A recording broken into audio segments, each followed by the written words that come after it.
Nasa beach ka, dapat maingat ka palagi. Tulad ito, muntik ko nang matapakan kanina ang walo-walo na to. Bakit walo-walo ang tawag dyan? Kasi pag nakagat ka niyan, 8 seconds lang, tigok ka na. Kaya friendly reminder, palaging tingnan yung mga tinatapakan natin. Check na natin kung buhay pa ba.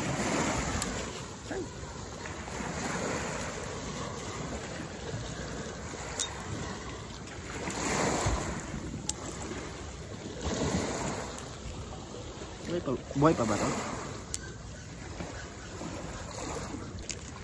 Buhay pa nga.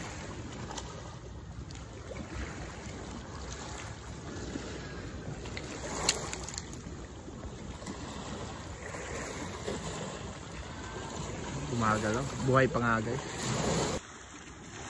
Ayan, balik natin siya sa dagat para walang makatapak nito.